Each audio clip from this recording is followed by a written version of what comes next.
Hello YouTube and welcome to episodes 4 and 5 in the Nisemonogatari reaction series, that being part of the Monogatari reaction series. Back at it again for more Monogatari today, 2 episodes on the way, so please be excited. I'm also going back and I'm backfilling some of the Monogatari picture-in-picture versions from earlier in the series, so if you wanted to go back and watch them in a mobile format, that would probably be the best way to do it.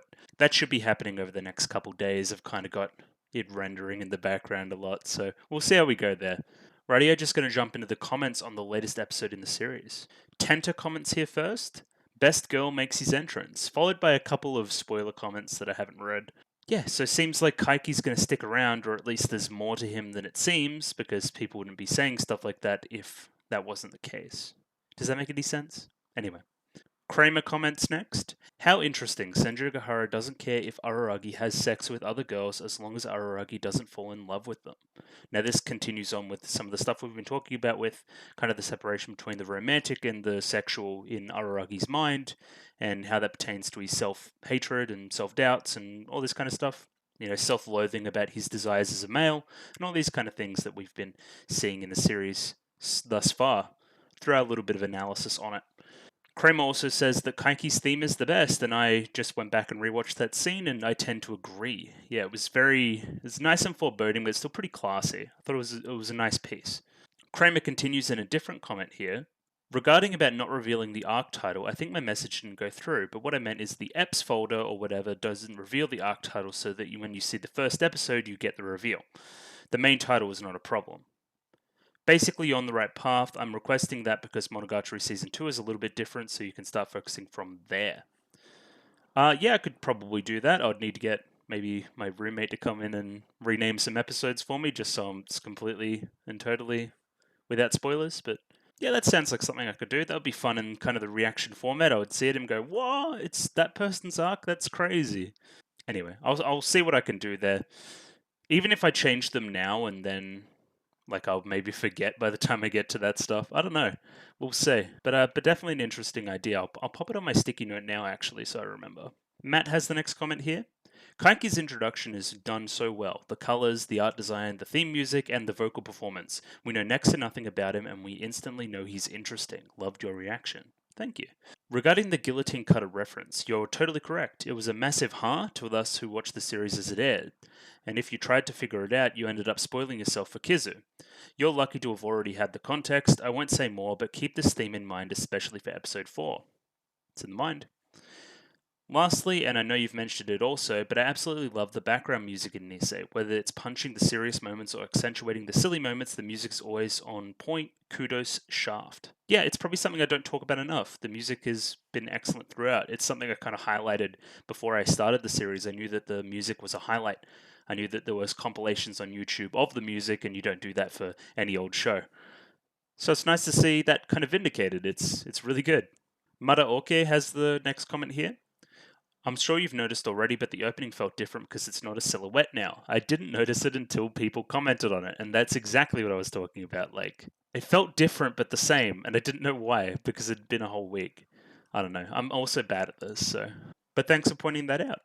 Nathaniel comments next. Cool that Hanakawa is your favorite character. I kind of guessed as much, but it'll be interesting for me since Hanakawa at this point was my least favorite character in the cast. Being able to see things from a different perspective is the reason why I watch reactions, so it's really great. Yeah, that's why I watch them as well. It's nice seeing different opinions, because you know how you reacted to it, and seeing somebody else have a different view, it's inherently interesting as a human, I think. You know, garnering different perspectives. That's what this is all about, really. And with regards to the bottom part of your question, I don't know what's below there, and I kind of don't want to click it. But thanks for leaving a comment like that. I might go back and look at it at a later date once we've maybe finished Nisemonogatari, and I'll see what you were talking about there. It may be the way I'm leaning as well right now, but I kind of don't want my thoughts taken in a specific direction and kind of just want to go with the flow. Benjamin Lee is next here. Man, I love this episode for so many reasons. The OST at the start of the episode is still probably one of my favorites. The slight changes in the OP are quite interesting to me. In the first episode OP, you can only see the silhouette of Senjugahara, but with some small details so we can infer that it's her.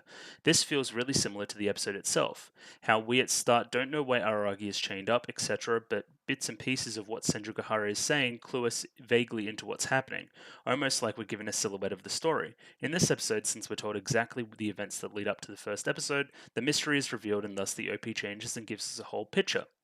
This makes perfect sense and is pretty obviously why they did that. Pretty classic Monogatari visual storytelling at this point, so it's pretty good stuff.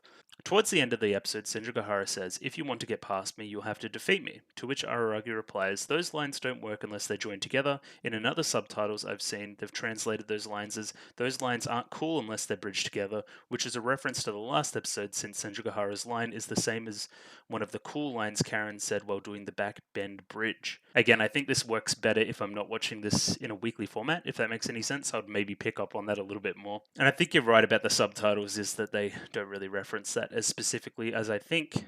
They've kind of got this running joke going on with cool lines and trying to look cool. I think back to the Hachikuji scene as well, where they describe the word the courage to, and how that can make anything sound cool or sound important or anything like that. It's all about being a faker, isn't it? It's all about putting on airs and seeming what you're not. Just kind of interesting. I might keep an eye on that going forward. But thanks for the comment, Benjamin. Parnik comments here. I was waiting for the appearance of Kaiki. He is one of my favorite characters. His introduction is very effective. Everybody has pretty much the same reaction because it's done so well. The vampiric and sinister vibes are very well communicated. Also, the sapling comment by Kaiki is a pun on the names Kaiki and Araragi since they both contain the kanji for tree, though it does have thematic meaning as well. And we've kind of gone into a little bit of the thematic meaning in previous episodes. But yeah, Nisio-Sin loves these puns, doesn't he? Well, I don't know if it's a pun, but kind of, kanji reference, that kind of thing. Simon comments here. Yeah, I know all the comments before they even appear, so I'm just going to write those what don't. There is none. Nice. Through your discussions, I wanted to make so many jokes. You know, this kind of jokes, what only fans will understand, what can only be left you confused at best and spoiled full on story at worst. So I choose not to write at all. It is kind of inevitable, I guess. I can't control other people. God, give me the strength to remember what I postponed to write and then write it when the time comes. Who is your favorite girl was obvious. I'm still waiting for the time to write all what I think about her. It'll be fun to see you guess our favorite girls based on our comments about them. I might keep that in mind going forward as well. I would imagine a lot of people's favorite girl is Senjugahara. She's kind of set up that way. A lot of Monogatari fans would be into that, I think. But yeah, we're kind of waiting on a little bit more development on other girls. If anybody says Hachikuji, you're in trouble. Anyway, now just going to jump into a quick little recap on the previous episode. Araragi is still at Kambaro's for the time being, and they continue their conversation surrounding a bunch of different things, including Araragi's love life and a direct comparison between Senjugahara and Hanakawa. Then Kambaro loses a game and makes a pouting face, and it's pretty good. Araragi then leaves Kambaro's house. As he parts, Kambaro talks about her family situation somewhat and what she's going to do about her arm going forward and how that relates to her parents and how that relates to her grandparents. It's seemingly her guardians at the moment. I'm sure we're going to get into more of that a little later on in the story. Araragi then closes the front door, and then the entire tone of the scene changes, and we are introduced to Kaiki, who is searching for the Gaien child, which is greatly implied to be Kambaro.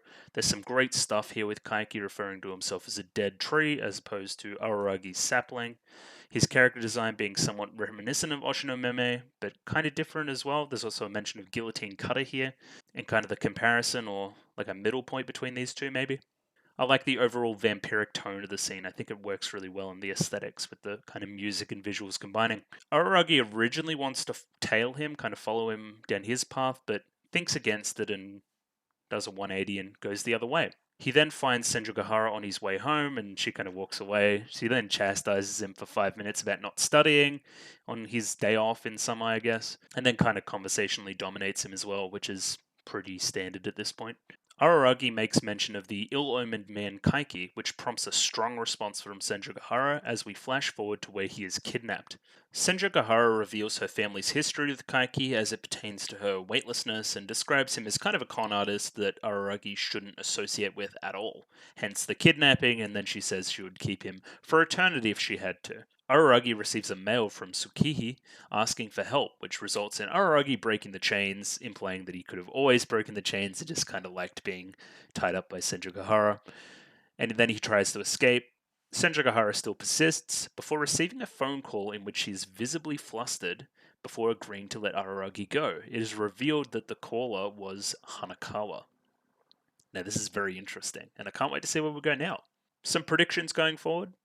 I don't think all is what it seems with Kaiki, kind of based on a couple of comments, but also just in general. You don't introduce a character like that and make them a straight up villain. So we'll see what goes on there. Senjugahara x Hanakawa? What's going on there? What is this history between these two? What is this calling? What is this studying regime they got going on? What is their relationship as it pertains to Araragi? Very interesting. I want to get into a little bit more of that. And I think this one's pretty obvious. I think the sisters are going to get involved in the supernatural in some way. That's probably what the call is about, the help me message from Tsukihi. So we'll see where that goes. Just some chill stuff before I jump into the episode. If you like the video, consider liking the video. If you like the video and want to see more, consider subscribing to the channel. I broke the 200 subscriber mark, so yay me, I guess. Onward and upward. So thank you very much for the support. Comment below anything you thought about the episode, anything I can do to improve my presentation, comment below. And I'm doing follow for follow on Twitter, so follow me on Twitter if you'd like me to follow you back. Rightio, let's jump into episode 4 of Nisemonogatari. Rightio, got episode 4 up here ready to go. Let me pop that on screen. There'll be a picture-in-picture version, of course. This episode is 26 minutes and 33 seconds on my time code, so sync up at your leisure. And I'm just going to give it a 3, 2, 1. Rightio? 3, 2, 1, go. Ooh, the music. I'm right. Yes? Yeah, please just tell me what happened. Oh, this shot. I think she fucked up. Dekai imoto. Perfect.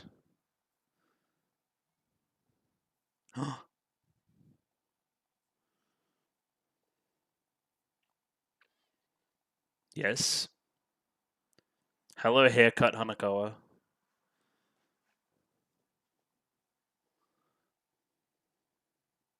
But don't give her a slap with the handcuffs.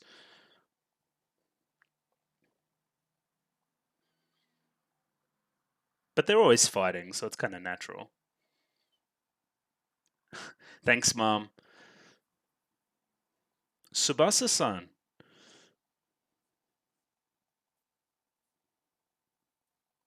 Yeah, she would beat him up. Well, probably not actually, he's a vampire. But anyway.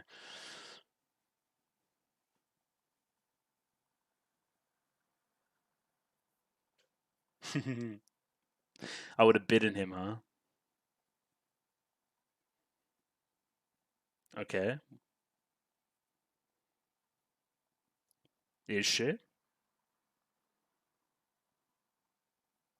Thanks, Mom.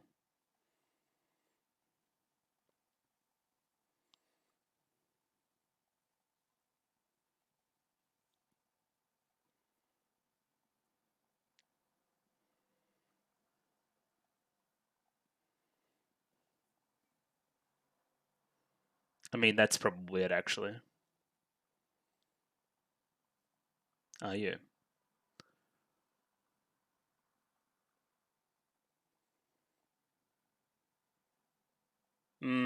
Maybe. People are very different around their siblings. Of course he won't. They don't exist. I love the lighting.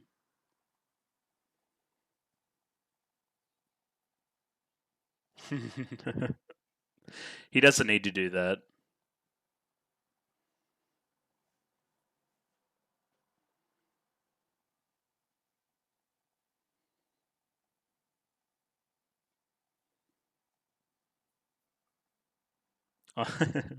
This is great. Oh, the show's really good. I love the relationship between the sisters and Hanakawa. That's so funny.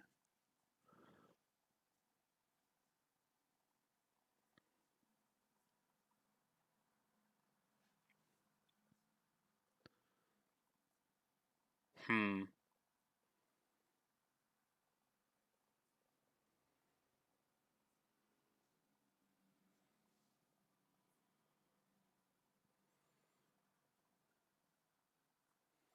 You got to be strong. They are pretty strong though.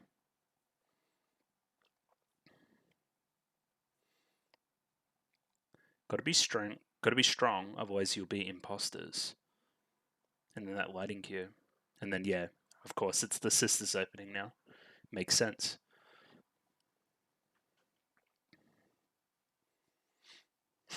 Oh yeah, it's coming back to me. This is like a. It's almost like Scar.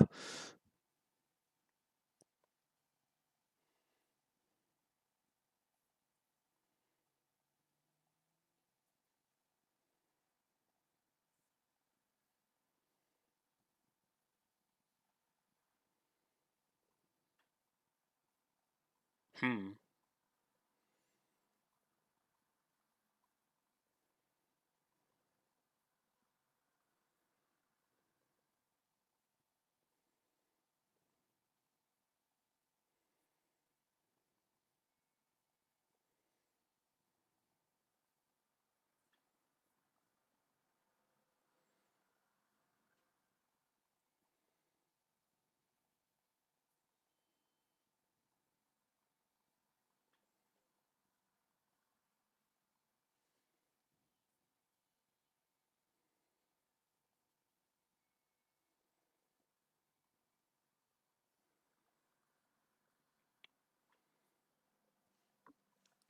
Yeah, so it's all these fire references, and then kind of talking about the Araragi family as a whole. Still, and then with this whole bee kind of motif going on as well. It's pretty interesting. I really like the song too. And of course, yes, I'll read that later. Hello, Hanakawa.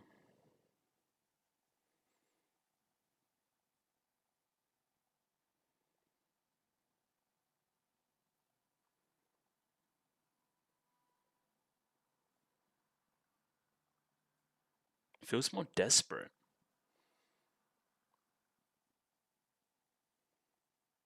I think that's probably, again, true about most people that have siblings.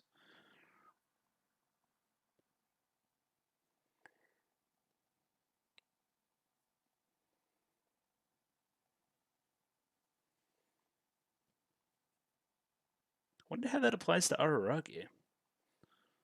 You bother yourself.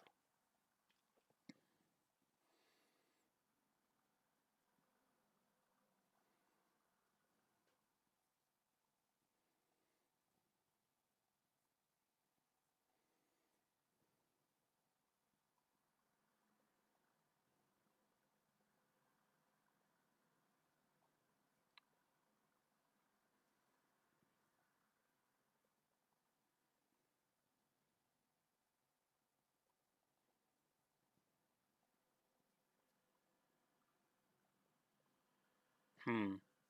Was it the way he said the names? Like the honorifics and all that?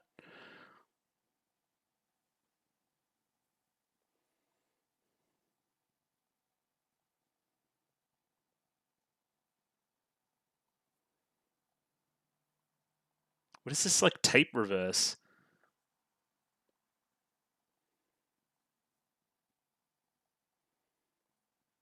Yeah.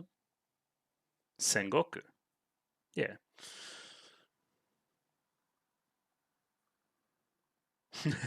Yes. Okay, great. Yes, make fun of him more.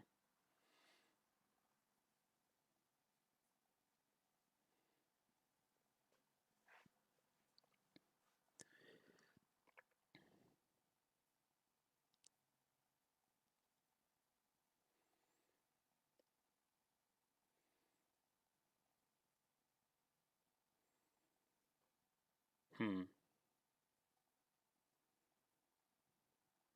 All right, I'll have to go through and read this.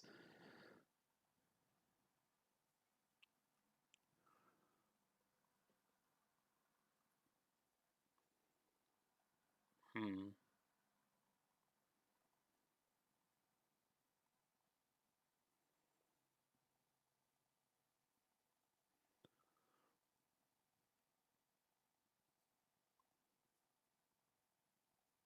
Thought she said about a month.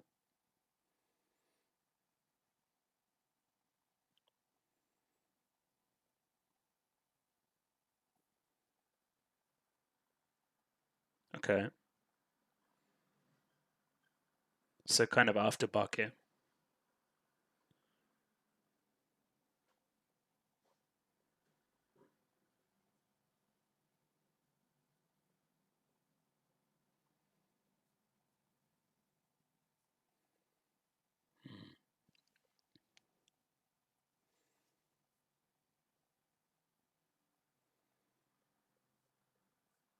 Hmm.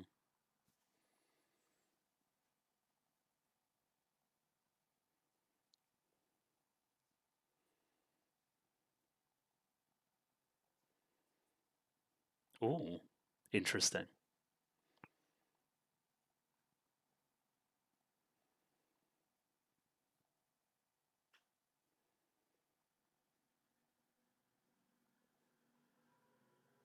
Did something to her.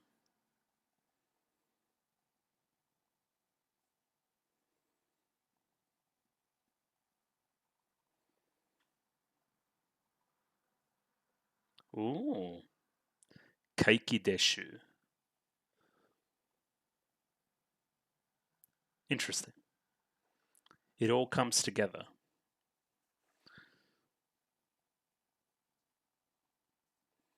The house is kind of incredible.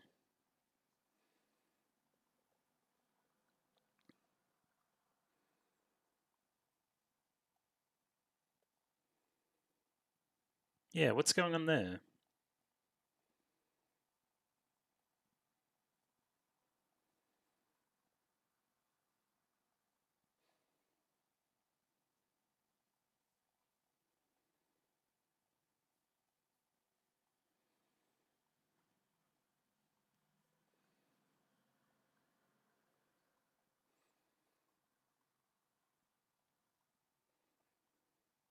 Hmm.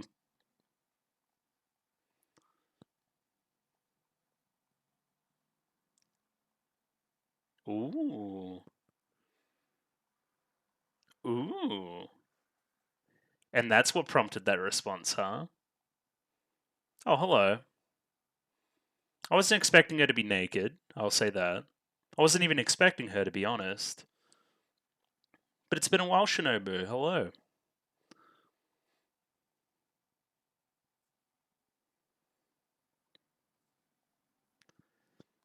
Oh my god. Is this what they meant by something out of the blue if you haven't seen Kizu?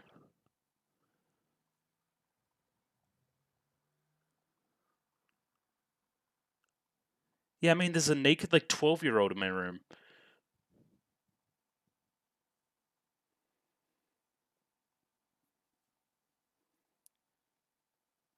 Huh. This would be absolutely mental if you had watched it in release order.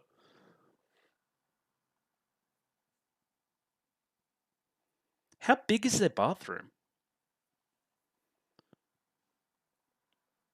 It's one animated nipple I wish I didn't see. Let's put it that way. They're cranking the fan service up, huh? Yeah, can we get rid of the cuffs? Hmm. I thought he would have just been strong enough.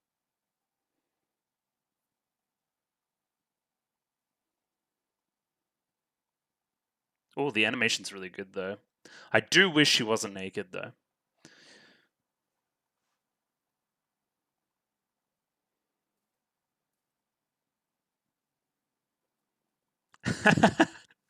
That's pretty good though. Just eat the handcuffs. It's fine.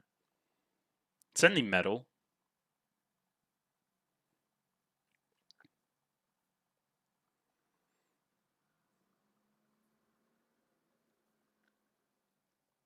Hmm. Always have, always will.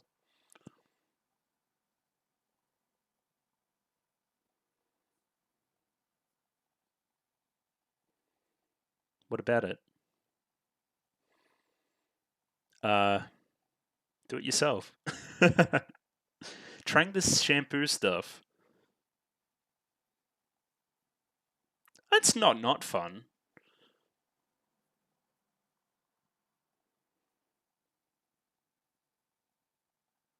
Now that's going a little bit too far, surely. Why is there rose petals? He's treating himself.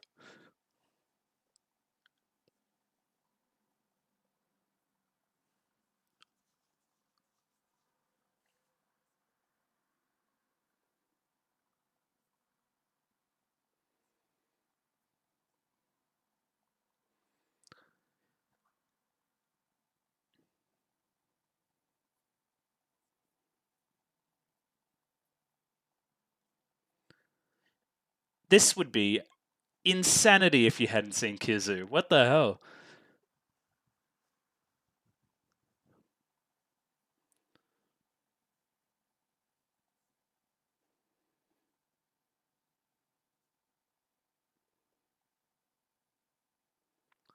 Well, she's been the shadow, but she's also just been hanging out at the kind of cram school, right? With Meme.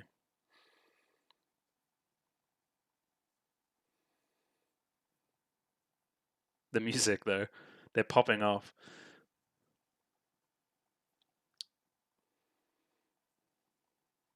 I do like pondering.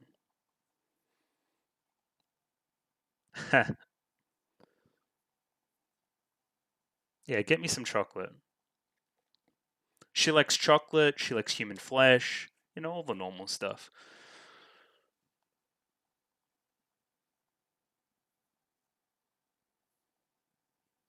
This is a different bathroom? Your colossal sister.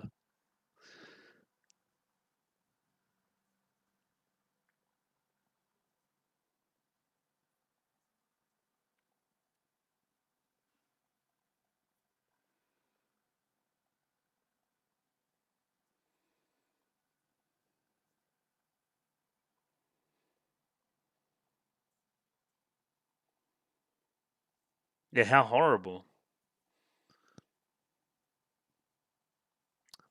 Yeah, stupid Oshino. She definitely is still naked, though.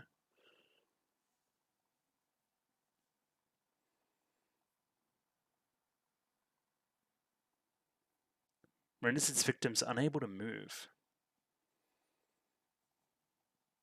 Okay. Some kind of plague. Nice feet. Okay. It's a little bit distracting. I'm trying to read the subs. Body wreathed in flames. Well, hence the Flame Sisters or the Fire Sisters.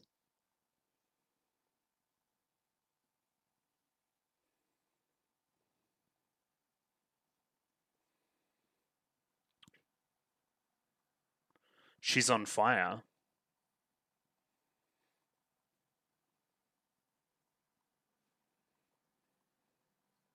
Okay.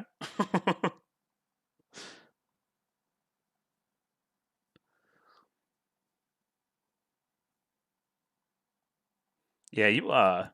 You would never do that for anybody else.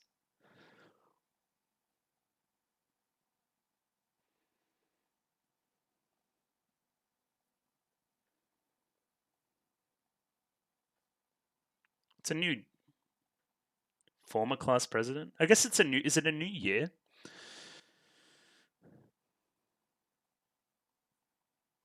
Yeah, that seems to be the implication.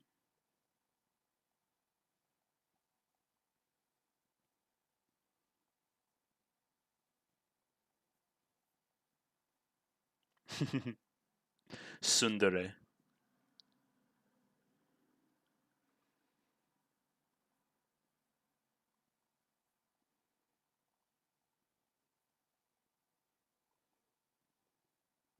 It's possible for an imposter to be more real than the real thing.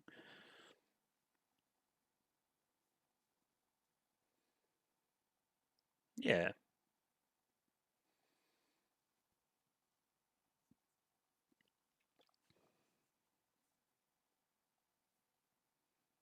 Oh my god, the music. It's like a didgeridoo or something.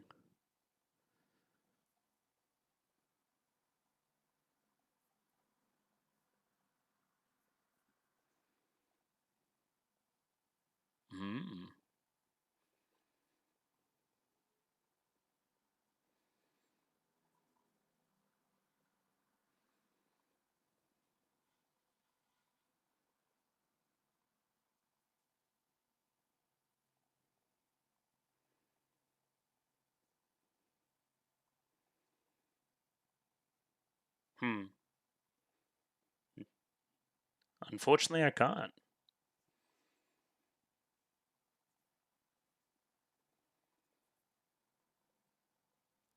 Makes sense. Sorry.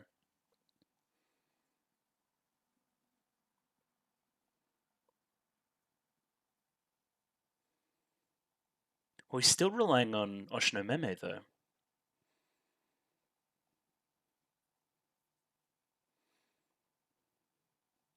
Kaka.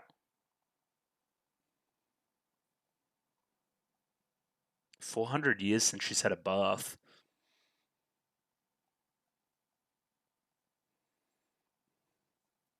I mean, it's pretty much he is a pervert at this point. Come on. We're sure of it. This was different. We kind of got our information early, and now we're switching to a bit more of the silly stuff.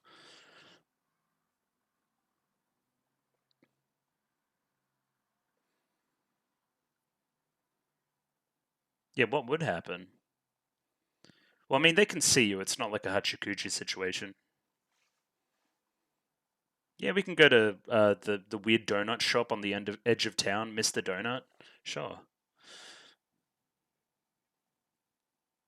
Oh my god, this animation. What are we doing?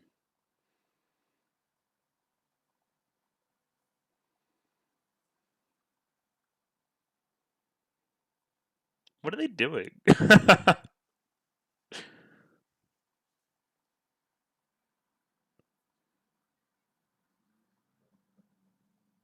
Isn't this really bad? Like, really, really bad?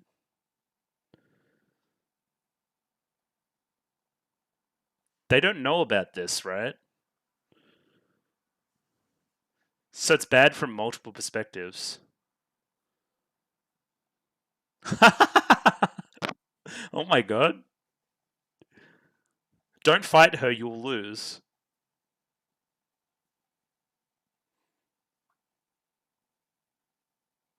Haughty old style voice.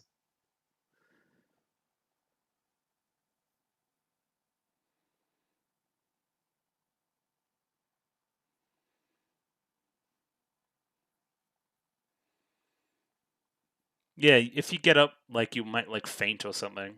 You know, when you take a bath, it's like, you get really lightheaded. Learn to knock.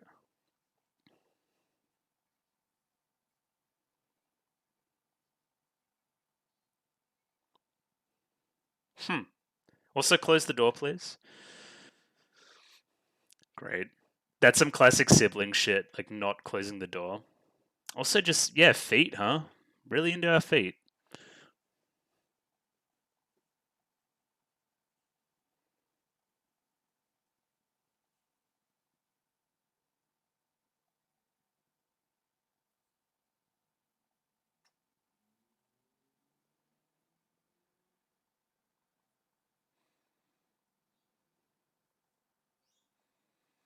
True.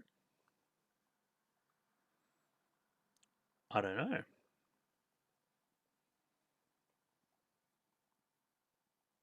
So, really long time sped. Kind of an immortality thing going on, that whole, and all the ethical questions that come with that. Watching your loved ones die in front of you.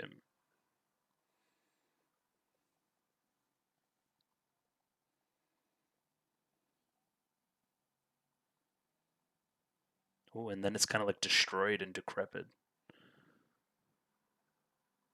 Hmm.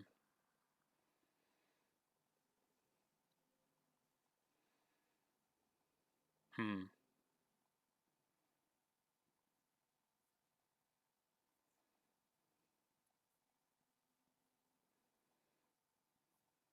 Well, of course you could just die with them.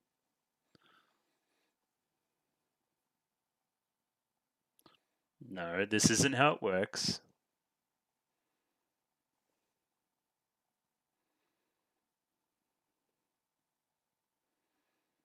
Yeah.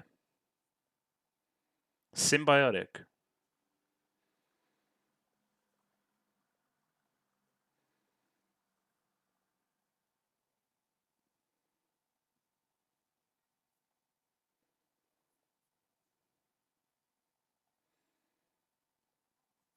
You wouldn't do that.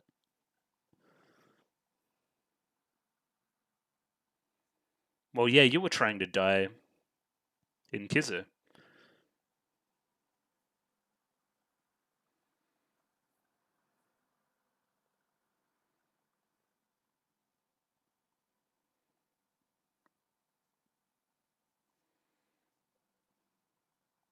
Reconciliation. Interesting. This episode would have been insanity if you hadn't watched Kizu. I now understand why people advocate for the, I don't know what you would call it, kind of chronological order, I guess, or novel order. Is that what we're calling it? This is different too.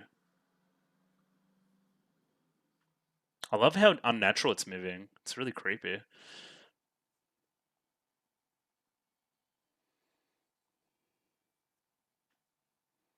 Did I mention I'm a huge fan of Claris? Like, I've listened to their albums. Like, they're really good.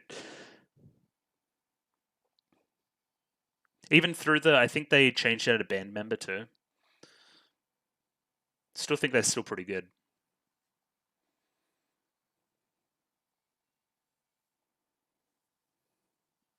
Ooh.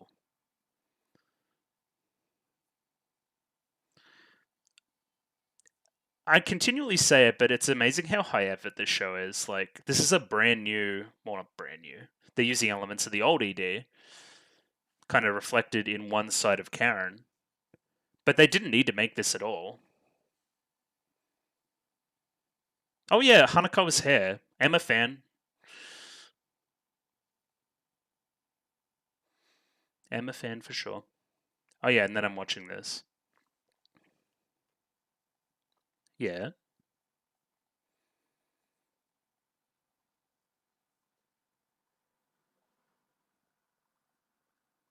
Hmm. Well, that's good.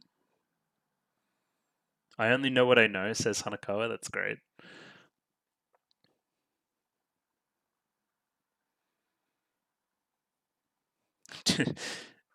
Senju is a dictionary user.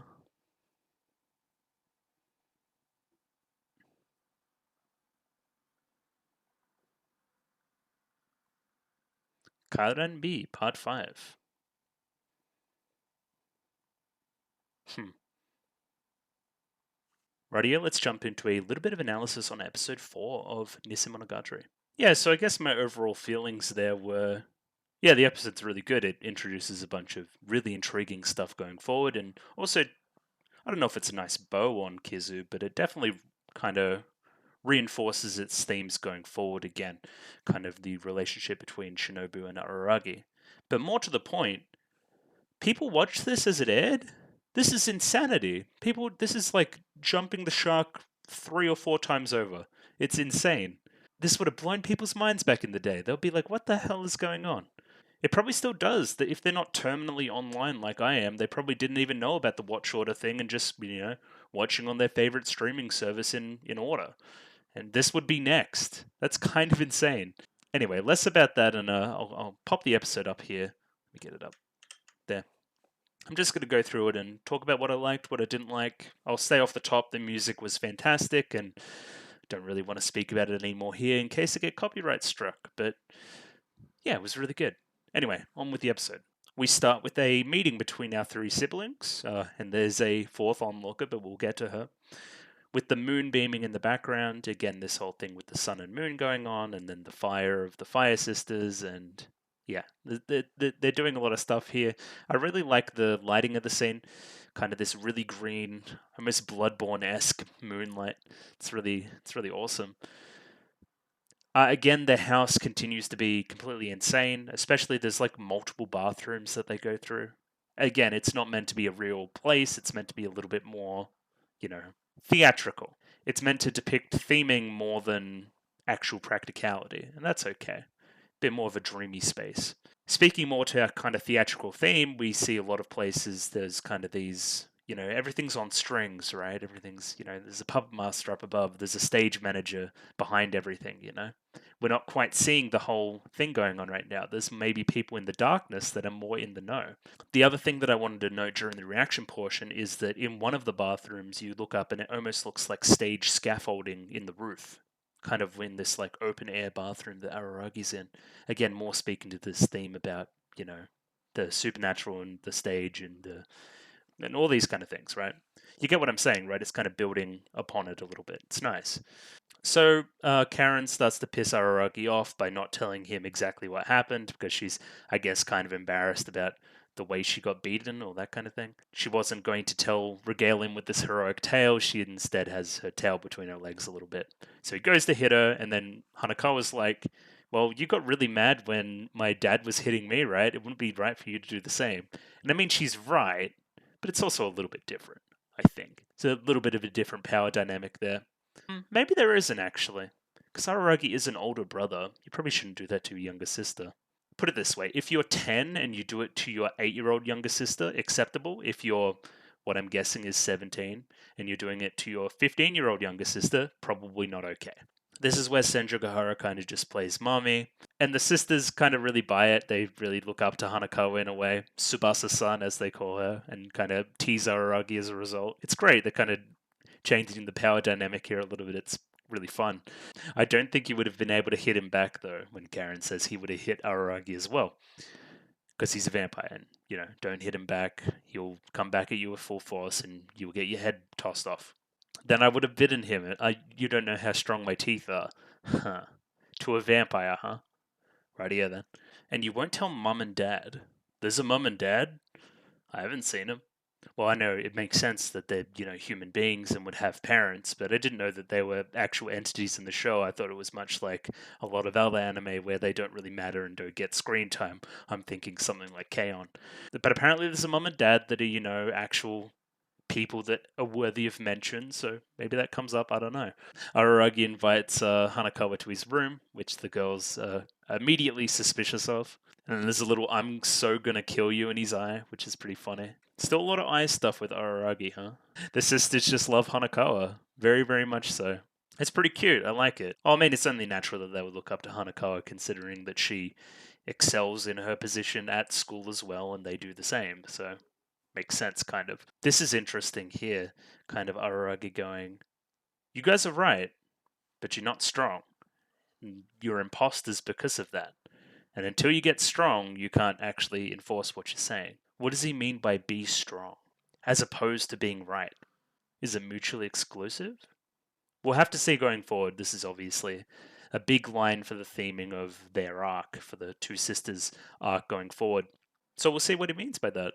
So, yes, we get the kind of Karen OP here instead of the Senjogahara one in last episode. So, again, it's kind of like a half Senjogahara arc, half Karen arc so far. I wonder if we're going to keep up that pace going forward. If so, Senjogahara will have an extra episode. I don't know, it's weird. And here's the little bit of text that we have for this episode. When it comes to comparing the Araragi sisters, the Fire Sisters, it's undeniable that Karen, who does the fighting, attracts more attention. However, that gives the false impression that Tsukihi is the good little sister, and I want to avoid that. Back in the days when Karen and Tsukihi and I were in elementary school, I recall that Karen got into some kind of trouble. They weren't called the Fire Sisters back then, and they often acted separately. In any case, something happened and Karen got cornered. Tsukihi jumped off the roof of the school without hesitation to save her. I don't know if it was luck or if she calculated it precisely, but she landed on the roof of a truck that was parked there by chance. What is this, a kung fu movie? Yeah, it is a little bit far-fetched for elementary school kids to be doing this, but anyway. She survived, but her image as a mature, introverted person was ruined in a flash. Of course, she broke several bones and still has scars from her honor wounds, as she prefers to call them. I was really surprised when she didn't lose a single friend due to that. Anyway, Tsukihi is extreme, and she's capable of suppressing that extremity without being aware of it. This means that whenever she throws a fit, it isn't simply histrionics, I don't know that word, but her running wild intentionally. She runs wild intentionally. Is something so dangerous even possible? The problem then lies not in her throwing fits, but the true wildness lying beneath them. That is the essence of who she truly is. So yeah, I've probably got the wrong idea here that Tsukihi was the good little sister, that, she isn't completely crazy and would approach the bathroom with a knife after seeing somebody in Araragi's bath. That was probably a bad interpretation on my part. She probably has a little bit more going on, and we're potentially going to see it in her arc in the second half of this season. Yeah, I don't know about this whole jumping off the roof situation. Why was she on the roof? Like, what happened? Anyway, it matters not. The way you worry about your sisters is totally different from how you worry about the rest of the characters in the show. It's because they're family, he's known them longer. And again, they go into the naming convention. He calls them, what is it, Karen-chan and Suki-chan. And Hanakawa finds that hilarious for somebody that normally, I'm guessing, calls everybody by their kind of other names. Again, I'm not exactly down on my Japanese naming conventions and honorifics and all that, but I know enough to know that Chan's pretty close, and it's kind of cutesy name. That's kind of how it's perceived. So Hanakawa finds this funny, as it's kind of breaking the veneer that Araragi kind of had up to this point. She hasn't seen this side of him. It's like you have a completely different personality when you're with them. You were pretty hard on them back there. Again, in my experience, because I have two siblings as well, this is pretty much the sibling experience. I mean, you're very judgmental on the people that you're closest to, right? Because you know they can handle it, and you know they're there for the long haul. You wouldn't care this much to criticize somebody that you're not that close to. You're just going with your day. And I think that's kind of what Araragi's doing here. Is this healthy? Probably not, but it's definitely human. Hanakawa has a couple choice lines here where you told them that they need to be strong. Maybe you're telling yourself that. And then she says, "You bother yourself," to Araragi. Again, she's too smart for her own good, Hanakawa. We know this. And I think those are some telling lines, so I'll definitely keep them in mind. Oh, yeah, I get to talk about the haircut. I'm a Hanakawa haircut enjoyer. She's also not wearing her glasses. Can she see? I don't know how bad her eyes are. Maybe they're just reading glasses.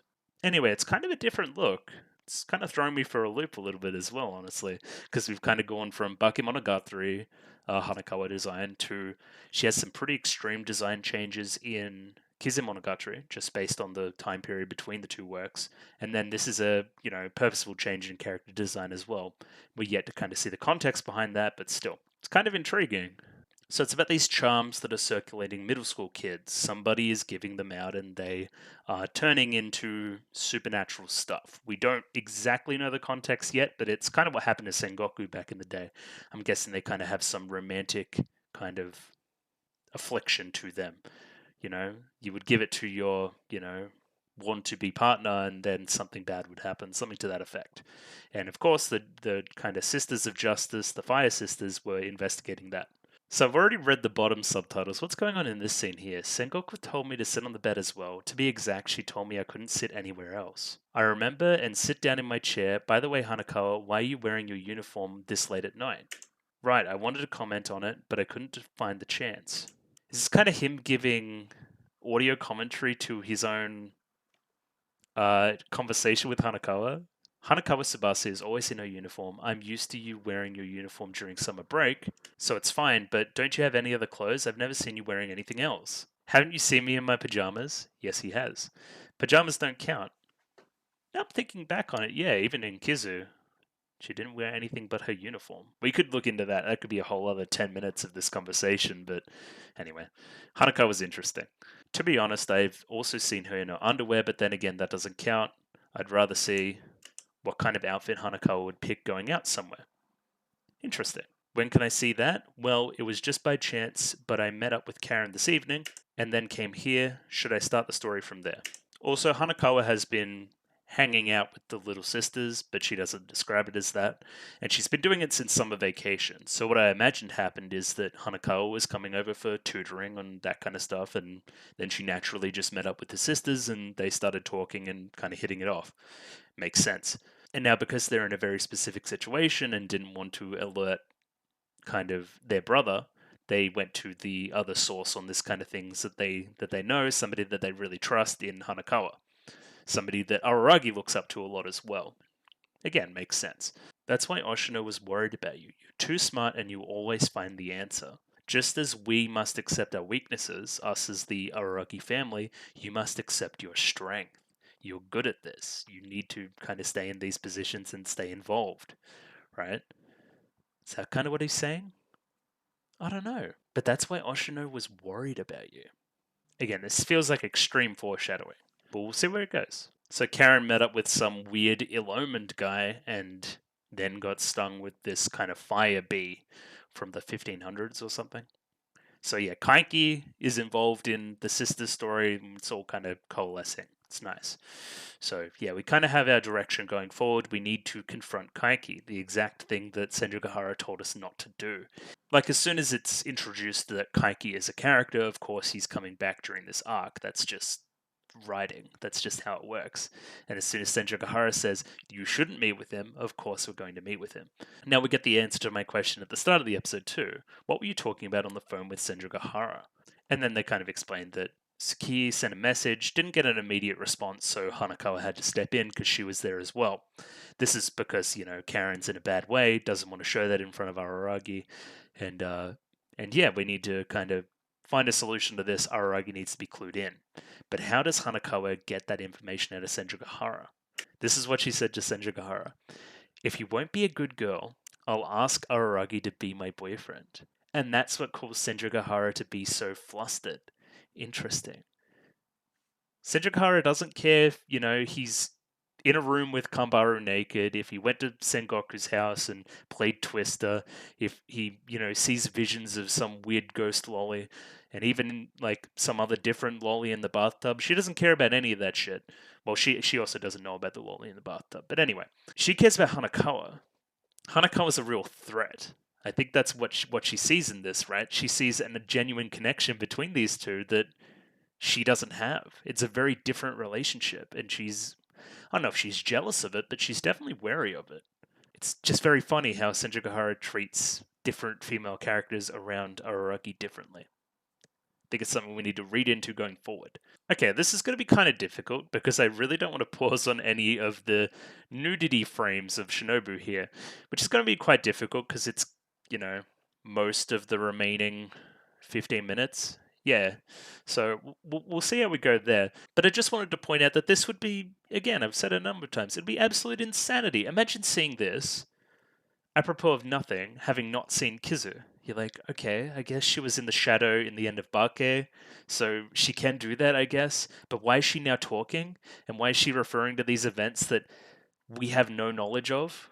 Again, you could probably piece it together, right? But it's pretty insane, especially for a casual weekly watch. Imagine watching this as a broadcast. Insanity. It would be insanity. Another thing I'll note here is, well, one, this scene looks incredible. I love the stained glass. Again, I'm not a flower guy, but there's a big flower in the background in the glass as well, so that's probably important. Moonlight beaming in, much like the previous scene. What are these cubes? Weird. Anyway. And Shinobu's voice acting is incredible. I love her voice. I think it kind of fits both of her forms in a way, right? This really fits her kind of lolly form, and then she really amps up the voice a lot more when she's full grown in Kizu. But yeah, they're really not shying away from the fan service at all, huh? Like, this is really an insane amount of fan service, right? I'm not sure we want the fans that we're attracting. Anyway, we've been through this. I don't want to talk about it again. But I will. At least it's natural to the scene. They're in the bathtub. There's some connotations you could pull about bearing themselves to each other and the connection that only these two have, considering that he hasn't seen anybody else this naked, to my knowledge, of the main cast. He doesn't make any sexual advances on her, really. He doesn't even seem that attracted at the prospect. It's all very business, matter of fact. I don't know. You could probably justify it. 15 minutes, though?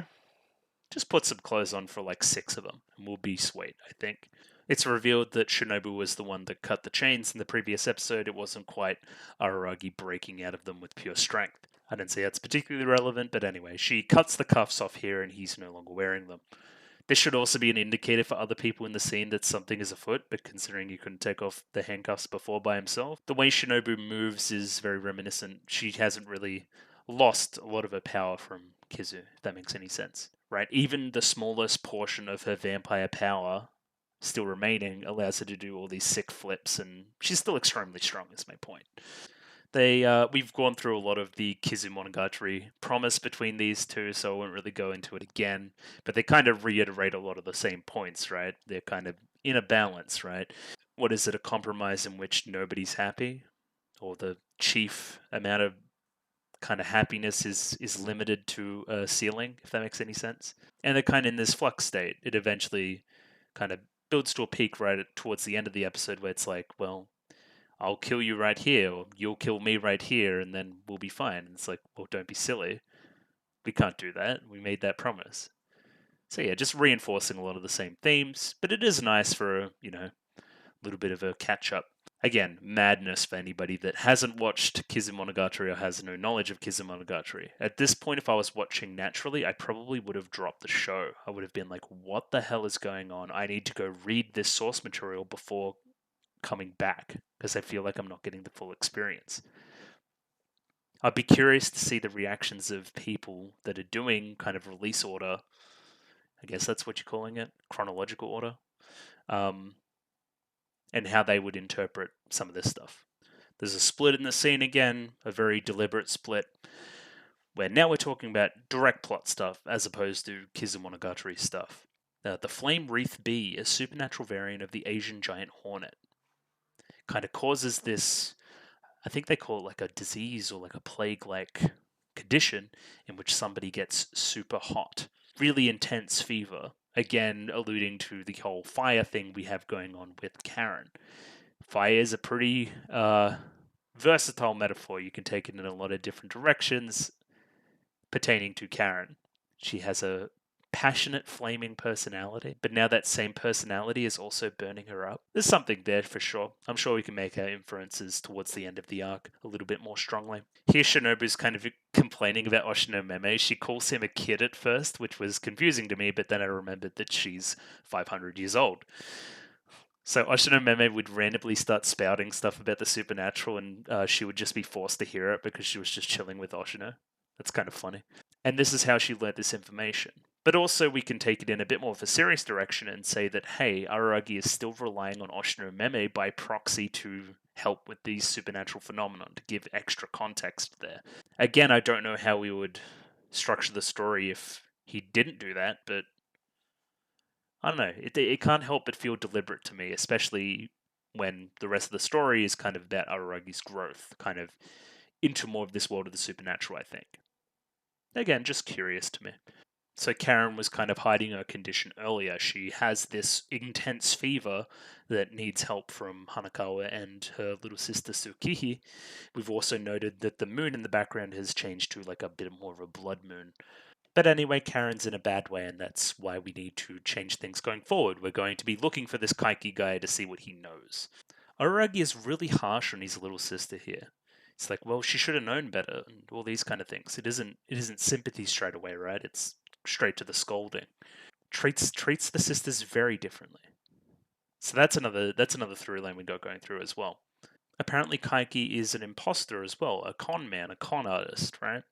So in that way, how did he implement this supernatural thing if he couldn't do the same thing for Senjogahara for money? Does that make any sense? Like, if he has knowledge of the supernatural and is able to poison Karen, then why wasn't he able to help Senjogahara? There's a fallacy there, I think.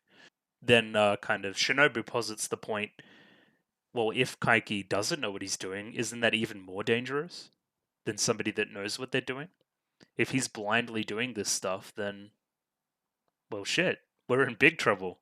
The other thing that they say here that might be interesting as well is that Shinobu might remember something about stopping the disease, but she cannot eat it. She can't eat the kind of result to something, she can only eat what it is. So the sting, or the bee itself, she could eat, but not the result of the sting.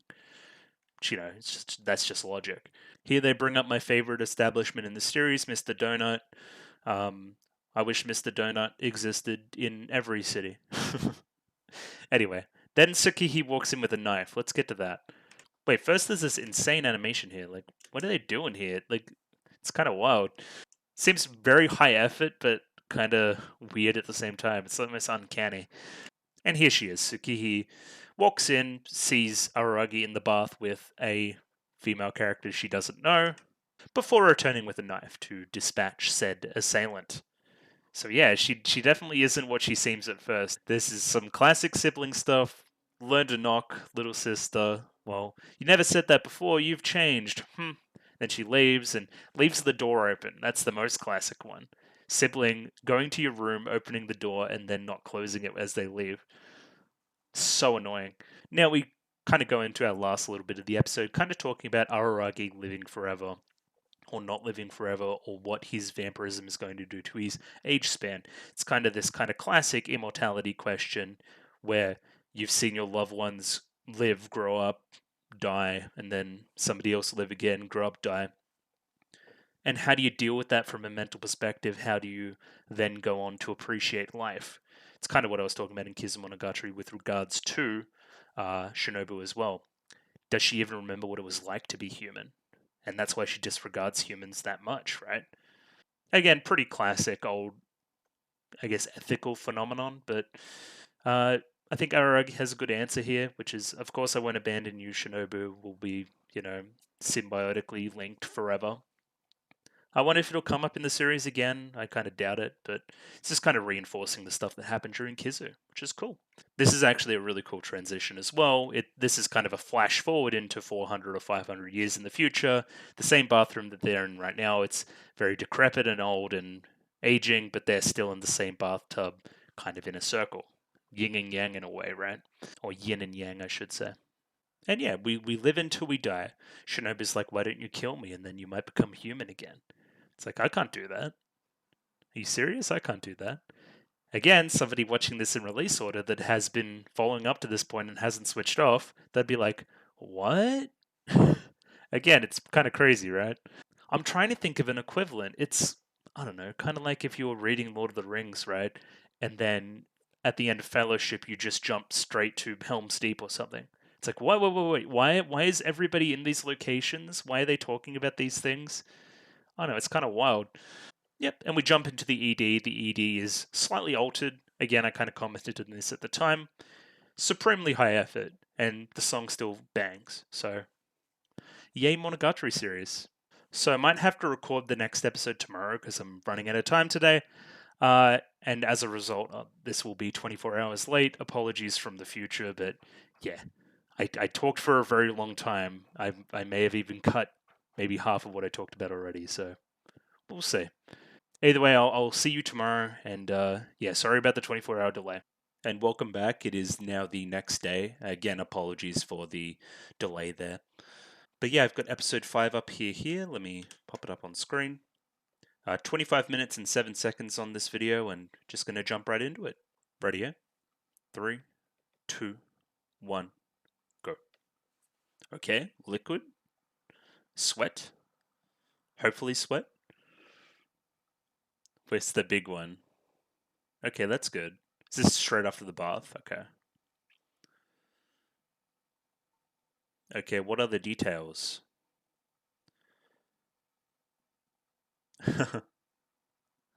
Of course she is. You reckon? Well, look at them clashing.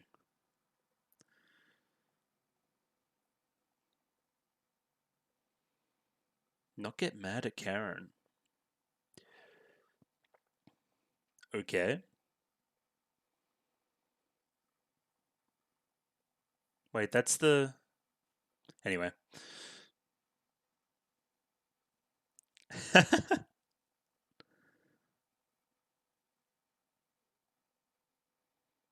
Any regrets?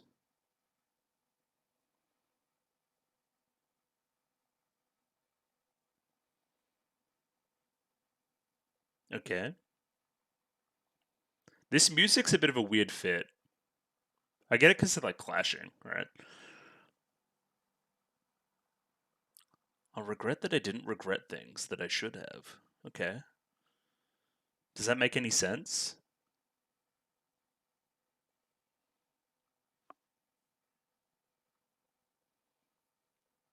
Okay. Yeah, what is the point?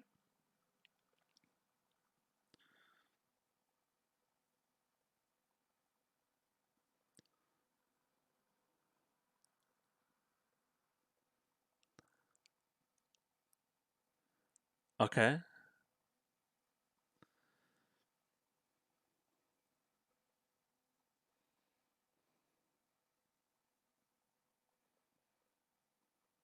Yeah.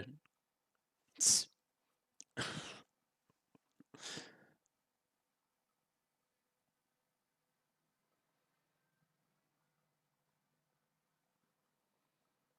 Share secrets. I'm a vampire. Like on a school trip. Okay.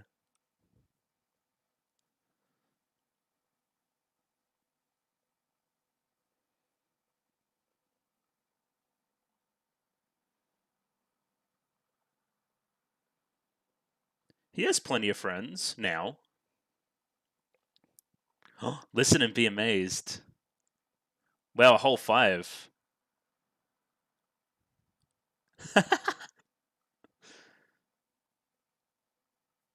She's probably friends with everybody, right? Because they're really popular at school.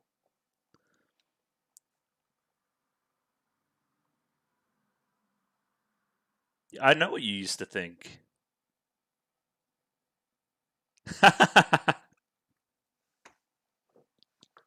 That's really good. That's like some lampshading shit.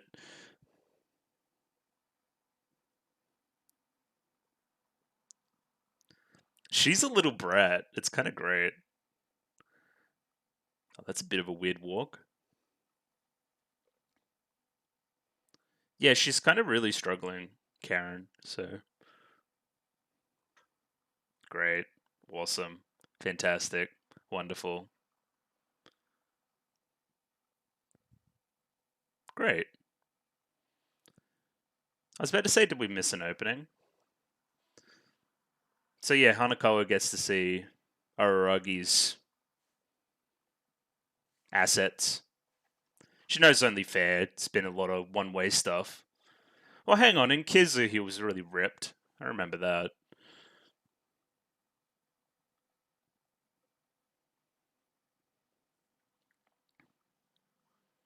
For a Karen arc, we haven't really got a lot of Karen.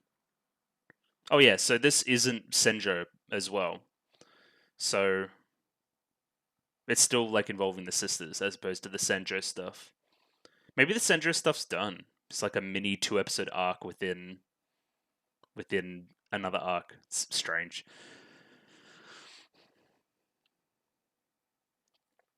That explosion still looks really good.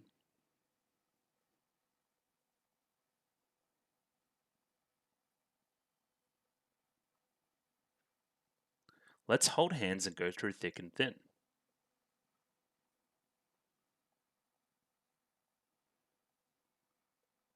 When we are together, we can make it through anything. And then the three fingers? Yeah, okay. I'm picking up on this, I think.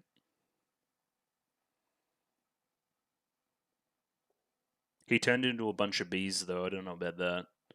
I don't really like bees. Text? No text? Oh god, Kaiki lives in like a fun house. This is fantastic.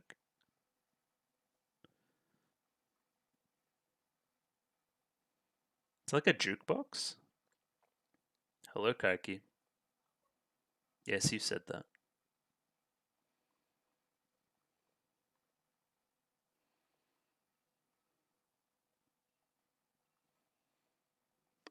Wow.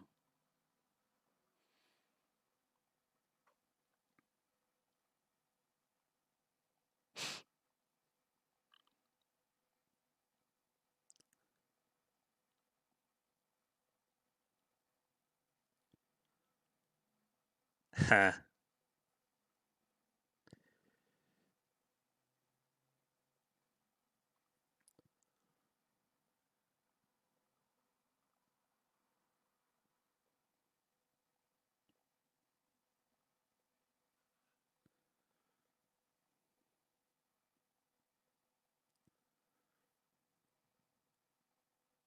Yeah, she probably had help from the brains of the operation.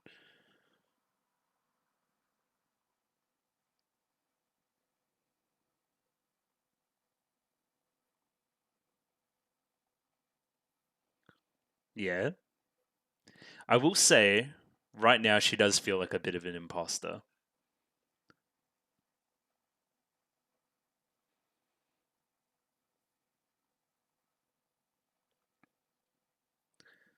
I mean, I don't agree with his philosophy either.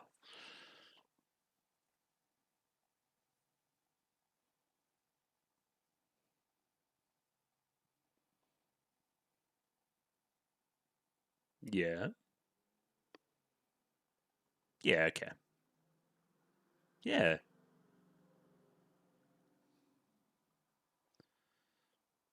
Is that Araragi? Yeah, right.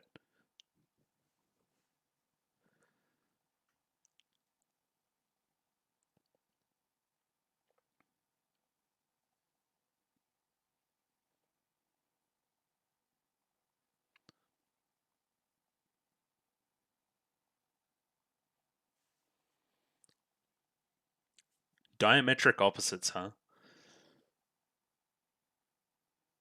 Where's this B? Araragi.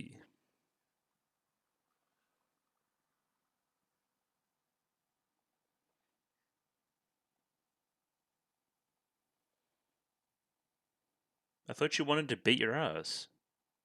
Yeah.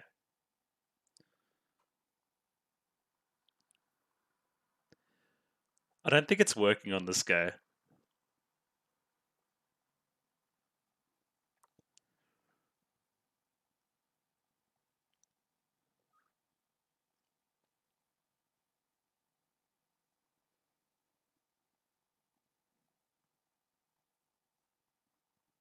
Sagishi.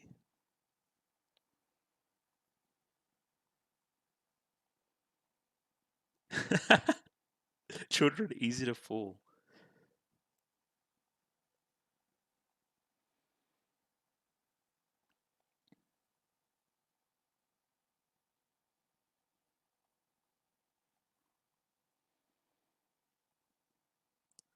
Hmm.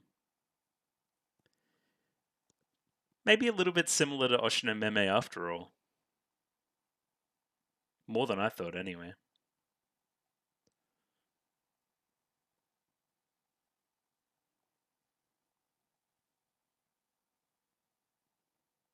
Yeah, diametric opposites. Well, there's a moral dilemma there.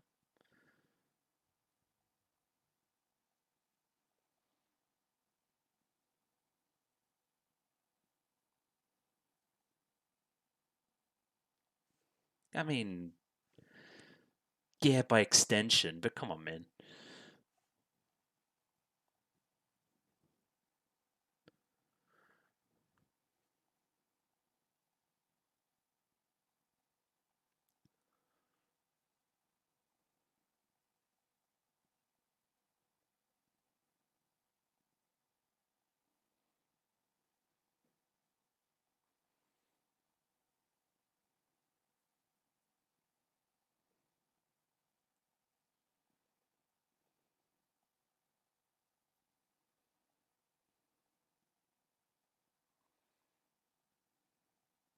Hmm. A B.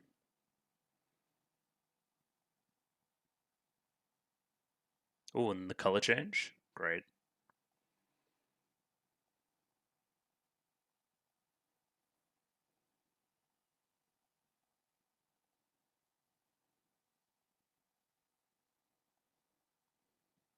Man, I'm dead. Yeah, the colors here are great.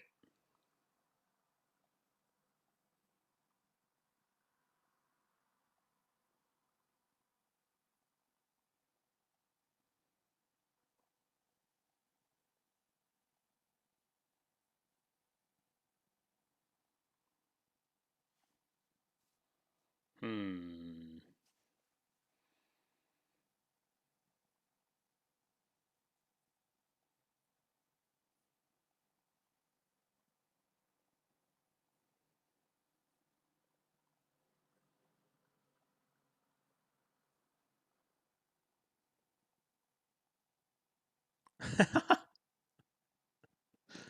Yeah, steal that kid's money.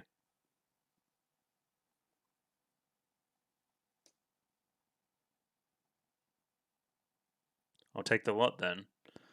He's even stole the change.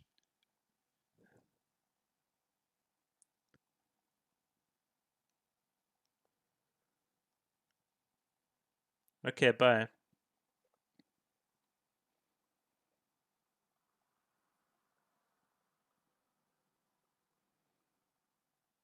The audio there was great.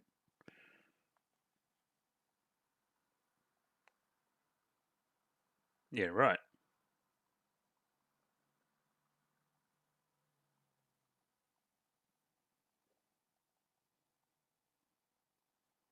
Oh, so it wasn't the brains of the operation, it was the other brains of the operation.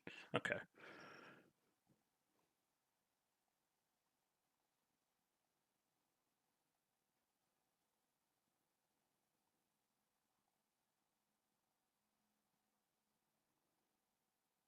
Yeah. Well, I can't be mad about that.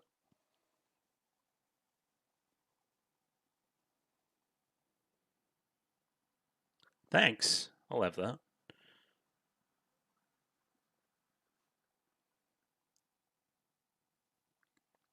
Great ticket.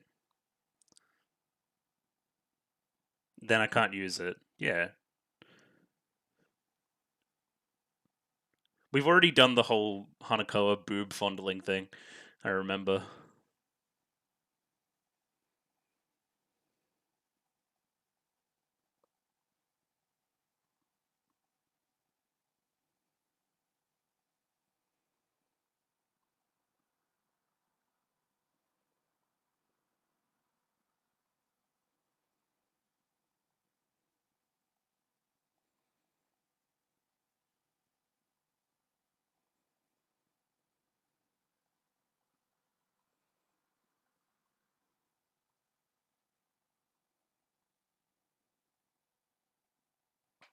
Dunno. I want him to just like pop up in the background or something.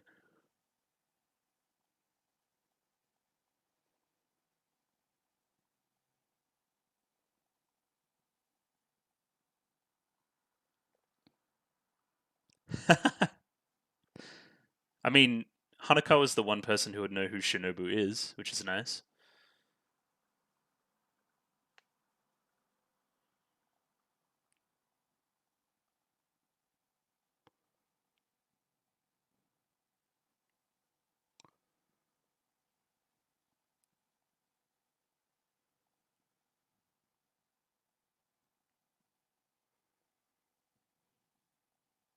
Ooh, nice silhouette.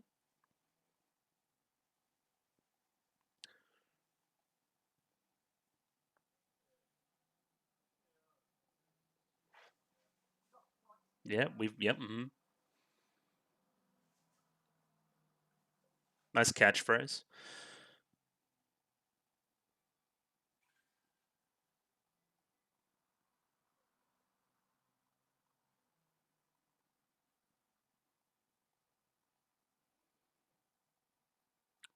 This is the famous Hanakoa walk.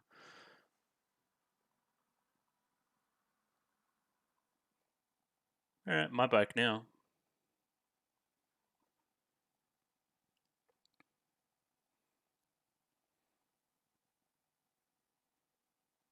Okay.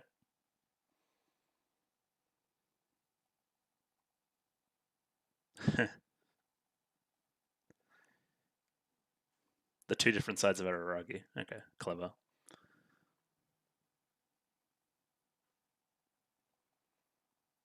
Yeah. Doesn't seem like just a fever.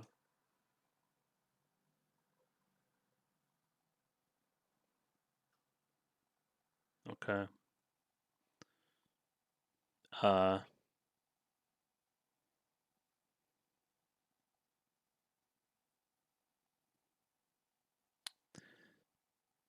Oh yeah. See how her hair moves kind of like his? It's fun. I'll wipe down your body. Please don't. Thanks. Not that I like it. We almost got through one episode without seeing a naked person. Oh, actually, we saw a naked person earlier. Yeah, take her clothes off for her. Your little sister.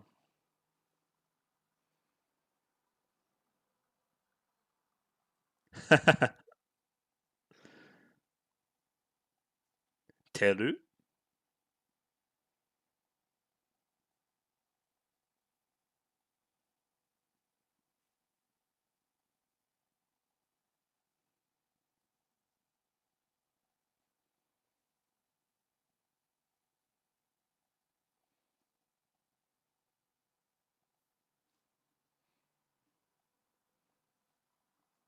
Yeah.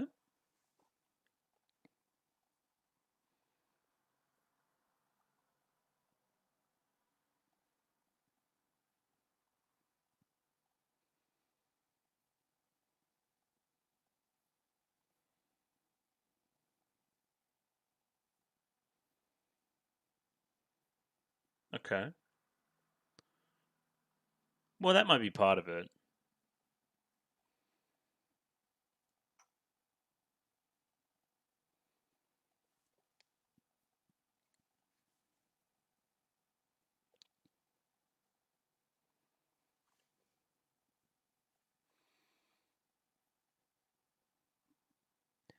He is money motivated.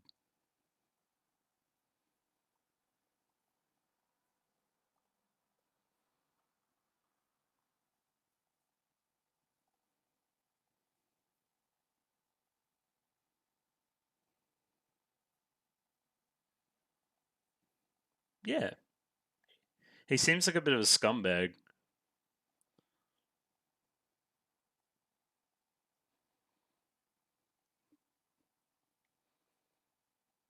That was another time when another character was very naked. Well, not naked. You know what I mean.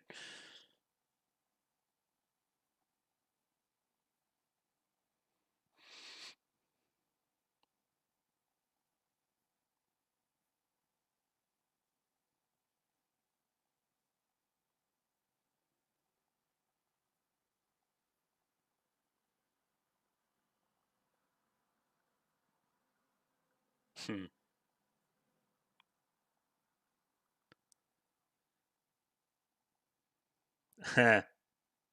Great.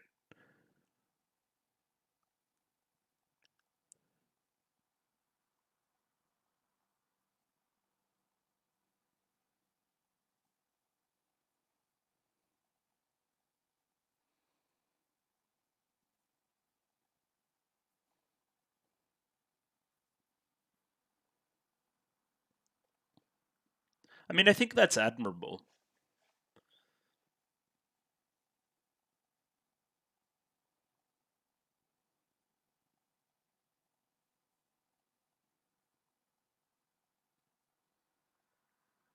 Hmm. Yeah.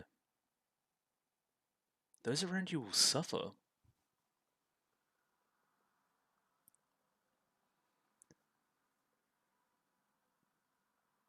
No, I don't really want to.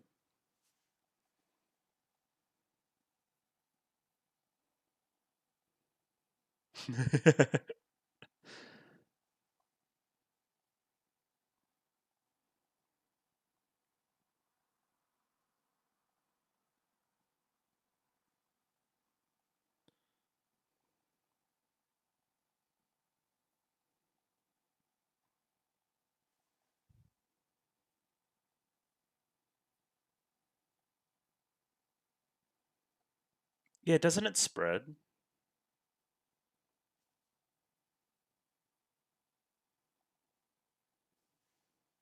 Oh, this is great too. Look at this shot.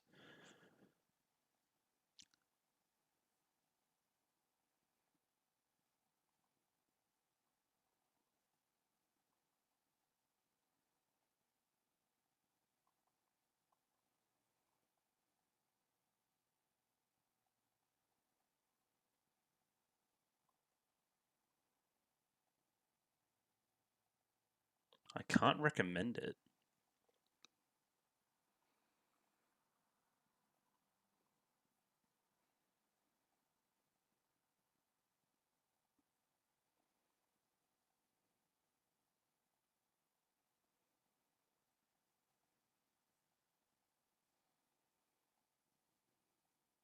Nah, she's good at being pretty vague.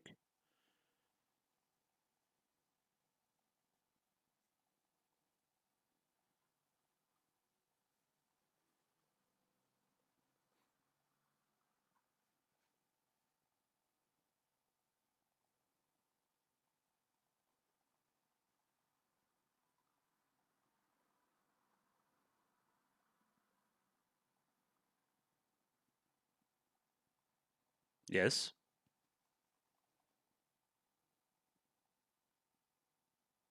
Great.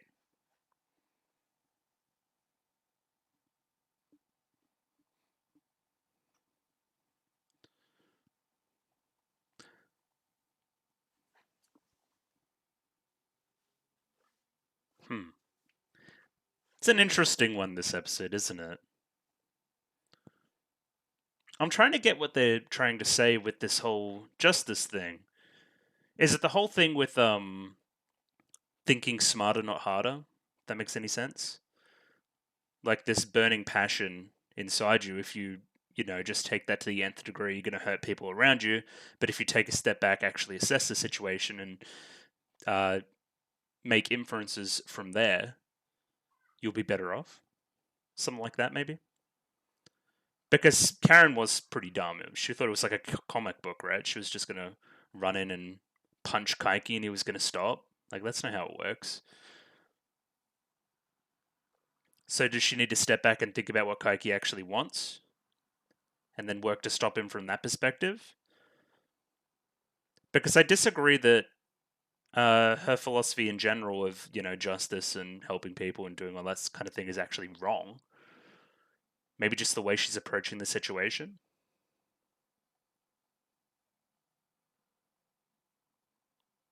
There also was a lot of naked people this episode. All right. Hello, Karen.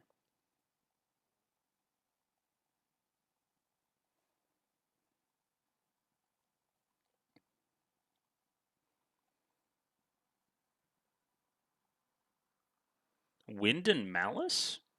Interesting.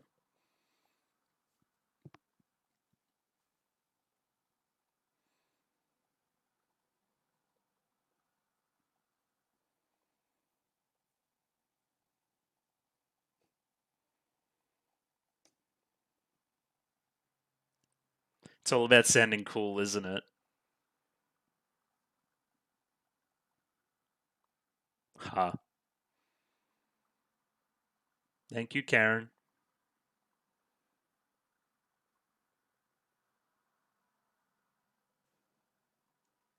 Radio, let's jump into a quick bit of analysis on that episode. Yeah, I guess from a certain perspective, I'm just still trying to figure out what the arc is actually trying to say about our characters. I know that Karen isn't right as she is right now. It's, she's an imposter, as is Kaiki. That's kind of the dichotomy there between those two characters. But there's also some kind of problem implied with Araragi's way of thinking as well. I'm guessing we'll get more resolution to this as the arc goes on and it'll become more clear. But for right now, it seems like Araragi is taking the burden from Karen, potentially so that she can have a chance of redemption. Something to that effect, maybe? I don't really know. I like that Shinobu's sticking around. Every Hanakawa scene's really good, so yeah. There was some choice production decisions in certain scenes. I think the confrontation between Karen and Kaiki, I thought that was fantastic. And I really loved the Shinobu Araragi scene where she's just kind of lurking in the shadows and it's kind of this disembodied voice. Thought it was really well done as well. It's weird that Hanakawa didn't comment on Araragi's cock at all as well. Anyway, let me get the episode up. And we're just going to go through and going to pause it whenever I find something to talk about. So we open with this scene between Tsukihi and Araragi. Well, they're both Araragi. You know what I mean, though. Where she purposely dodges the question. Again, this is giving me very sibling vibes. Like, just be annoying as possible. Yeah, she's certainly not the character that I thought she was going to be. I thought she was going to be a lot like Sengoku in that she was originally like very quiet, right? I thought it was going to be a bit more like that, like a very muted voice, not very forthright, kind of just goes with the flow, but has moments to shine. Now she's sassy. I like it. There's this part here where she's like, you could be mad at me, but don't get mad at Karen. So I thought the implication here was that Tsukihi gave Karen the information, and then Karen acted upon it and went to confront Kaiki. But that didn't seem to be the case. It was Hanakawa who did that. Maybe it was a combination of the two. Maybe that's why Tsukihi was saying here that don't get mad at Karen, because she's just going to act as she always acted, and I'm the one that gave her the ammunition to act upon that. Again, there's all will be revealed, so I don't want to speculate too hard. A little bit of discussion about regrets here, and again, it's just kind of circular, right? Where it's kind of Tsukihi wasting time. It's like with the comment previous when I was talking about blame, right? Then she reverses the same thing and she says, "You can blame Karen, but don't blame me." She's purposely trying to you know bring the conversation away from what actually happened because she doesn't want Araragi involved. So in this, it's like, do you have any regrets? Of course I have regrets. And then she's like, I don't have any regrets. Well, maybe one of my regrets is I don't have any regrets. Anyway, it's just all this really circular. It's she's trying to outsmart Araragi. It's kind of working. Then there's this whole part about Platinum Mad, and I'm guessing this is just kind of a Japanese thing that's going over my head a little bit, like as opposed to Pretty Mad, Platinum Mad. It's weird. I like this look here from Araragi as Tsukihi kind of prompts him, well, what do you regret? Well, it's hard to think about something now that I'm put on the spot like this. But you can tell in the eyes that, yeah, he has regrets that he can look back upon now. And, I'm thinking of stuff in Nisemonogatari that he regrets. There's even probably some stuff in, think about Nadeko Snake. He's got regrets from that for sure. But of course, he can't tell this to Tsukihi, who isn't technically part of this world yet, right? That's kind of the look here. I have something I could tell you, but I'm not going to. It's a very serious look. Like he's actually thinking about it, but of course I can't say it. This joke here is spectacular. I think it's one of the best jokes in the show so far. And it works in kind of a lampshading kind of way. At least that's how I'm interpreting it. I could be completely wrong here.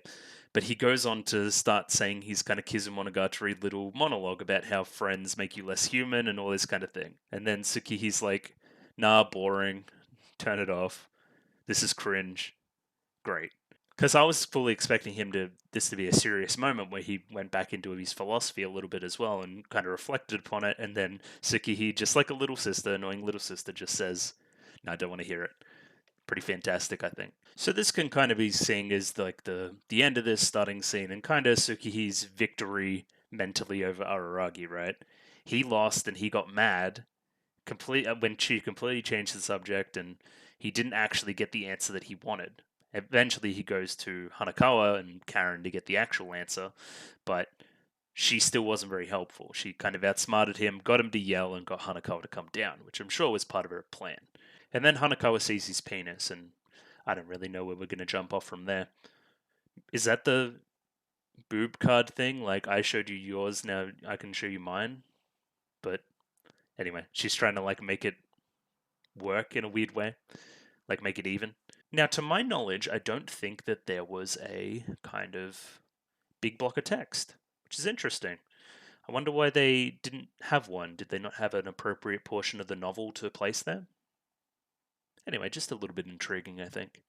Okay, this is just the version of events that I heard from Tsukihi and Hanakawa. So he must have broken them down eventually and got what he actually wanted to know from them. And then this scene plays out.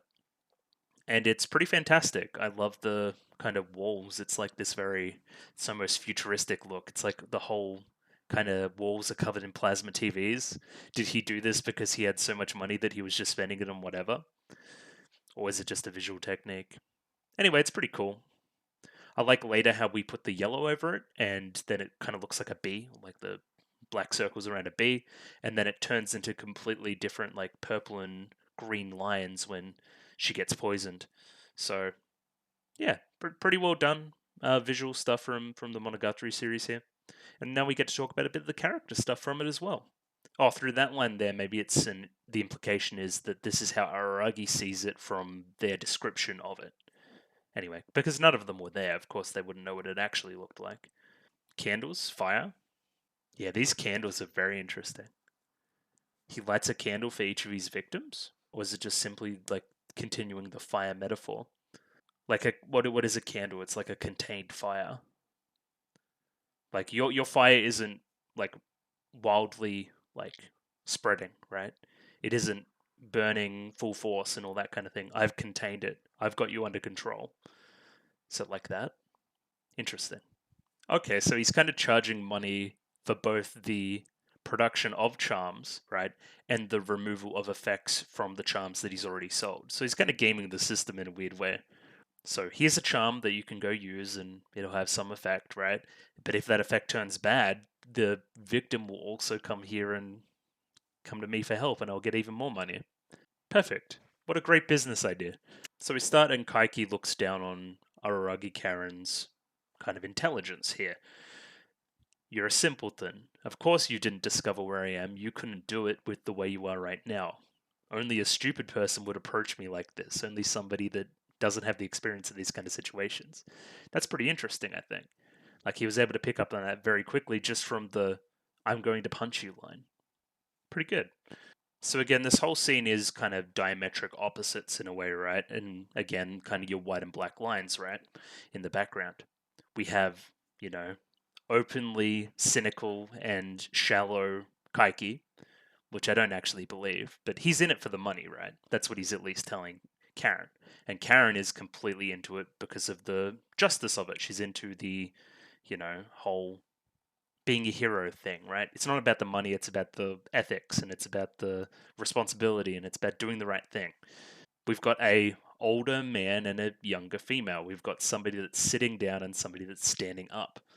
It's a true meeting of two completely opposite personalities and how each deals with each, if that makes any sense.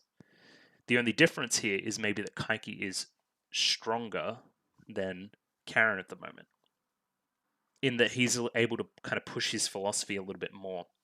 I'm also skeptical about this whole B thing, right? I think it's kind of a state of mind thing, if that makes any sense. I don't think there's actually like this disease that's going to kill you and all these kind of things, right? I think it's kind of in her head in a way, if that makes any sense. Yeah, here it is. Like, no one hired me. I'm here because I want to be. I'm here because you're doing the wrong thing and I need to fix you. And he's like, never worked for free. What are you doing? And in the end, we see who wins out, right? We also see on the sides here, this is actually really clever because Karen, who's the fire, is burning the money. That money also has Araragi on it, which I don't really know the significance there. But yeah, it's back and forth, Like right now she's still extremely gung ho and she still thinks she's going to win, hence the fire still burns. There's even more evidence here when we see that Karen is shaking. She's visibly now a little bit shook by what she's seen, and then this candle starts to flicker as well. So that's definitely the connection there between the candles in the scene and Karen. We can make that inference. Yeah, it's definitely strength in your beliefs, right? That's what he's talking about with strength. That's what Araragi's saying, right? Kaiki is forthright. He is completely sure of himself and all these other things. He's an adult. That's what he says, right? He's an adult and he loves scamming children. And he is sure of that. There's nothing that he feels no shame by that. So there's nothing that Karen can do to fix that. And she's kind of stumped just by somebody with a completely opposite worldview to her. I like the use of the 3 million yen here too, right? Because that's kind of, I think from memory, that's what Oshino Meme asked for of Araragi back in the day, kind of linking Meme and Kaiki in my head even more than they already have. Again, this is like, because Meme is kind of money grubbing as well. He definitely likes charging people for things, but I'd like to think he's also a little more heroic than that, a little more, altruistic. But yeah, I can't help but see the similarities here as well. Now that I'm reading all of this, yeah, this is exactly what the scene's about. Every single line is reinforcing this. Just as there isn't a problem that can't be solved with righteousness, there also isn't a problem that can't be solved without money or with money. Kaiki stands up, all the candles go out. He insults her jacket and he gives a present to Karen, a bee. Kind of stings her right on the head. It isn't an actual bee, but he passes something on to her, if that makes any sense. And yeah, as I talked about before, the color of the room changes kind of to these circular patterns with the white. Instead of the white, you have the yellow, and like a bumblebee, right? There's no actual physical B, it's more of an extended metaphor. Just like a lot of these things, the only time we've actually seen one of them is kind of, well, the most prominent one in my head is Hitagi Crab, where there was actually a crab. The rest of them have been kind of metaphors. Yeah, and then Karen starts freaking out. Again, the colors are really cool. It's super trippy. But then there's that line there that we just saw as well. You have an active imagination. So is it all internal? Is it kind of is the sting a result of her kind of worldview being changed in a way of somebody so forthright and strong opposing her that she can't overcome it with her own power? Is her entire kind of process up to this point being challenged? Less of a physical sting, more of a mental sting. Hard to say. Again, she's going to pass this on to Araragi with a kiss, which is a little bit weird. Um, I think that's where we're going with the story. And we're going to see what Araragi can do to overcome this. Again, there's all these lines about how the Araragi siblings are extremely similar. And maybe this is where they're going, where Araragi kind of has this worldview, right? Is it going to be challenged in a similar way by Kaiki? How is he going to be able to overcome that? Because I distinctly remember some stuff. I'm thinking Nadeko Snake, right? Where his worldview is challenged by the kind of scenario, right? He would have rather died for his own beliefs than let somebody else die because of his actions, if that makes any sense, right? If he can save somebody's life, he will. And when that's taken away, he's extremely upset about it. So very interesting. And I kind of think that this is what the arc's getting at. Oh yeah, then he steals like all of her money and change. So definitely not a good guy, but maybe not necessarily an evil guy either. We will see. Yeah, that scene with Kaiki is probably right up there with some of my favorite scenes in the show. Just really fantastic stuff now that I'm looking back at it. Now enter Hanakawa, kind of Araragi's walking her home, and we see a lot of familiar kind of scenery that we've seen throughout the series so far. And it's nice, it's kind of a little reminder of how far we've come and how far we still have to go and all these kind of things. It's, pretty cool. Hanakawa kind of posits here, are you mad that I didn't tell you about my relationship with your sisters? And then he's like, no, I'm not mad. You're a free person. You're allowed to do whatever you want. And Hanakawa agrees completely. And as a result, she gives Araragi a gift, which is a kind of a page out of a notebook. Yeah, this ticket entitles you to touch my breasts one time for as long as you like, whenever you like. Yeah, but if you use it, I'll hate you forever. And of course, Araragi can't do that, so rips up the ticket. Hanakawa kind of pleads with Araragi to kind of go easy on his sisters a little bit. You may have your differences, but they are a bit like you still. Yeah, share a resemblance, not on the outside, but on the inside. Just strong, well, not strong, but they have a personal code that they apply to situations. We haven't really seen Tsukihi's yet, but Karen definitely does. Maybe making Araragi kind of view the damage that this kind of hyper focus on one ideology can do from the outside, seeing Karen do that. Maybe that's the moral here for him. Like he could step back and apply some of the lessons here to his own philosophy. The two here kind of lament that Oshino isn't here at the moment, as he would have been able to solve this very easily, right? Again, by proxy, I was talking about this last episode. They kind of learn about the monster through Shinobu, through Oshino, if that makes any sense. But yeah, it's a big step in the main character's journey here, right? He needs to step up in the. His mentor is gone, right? He is kind of crutch, and now he's on his own. He needs to find a solution to this the only way that Araragi can. Hanakawa says here the real problem in a fight comes after you make up, in reference to Shinobu and her relationship with kind of Araragi. So now that they're talking again, they've made up, now the real problems are going to begin. A little bit of foreshadowing there. She also drops her classic, I don't know everything, I only know what I know. She, wants to say a lot. Hanako is just the best, man. Jumps another great line here. You can be a brother, but don't forget you're a high school student as well. So you could be this different person that you are with your family, with your siblings, but don't forget who you are when you're with everybody else as well. There's so many fucking layers to everything that Hanakawa says. It's amazing. She's just the best.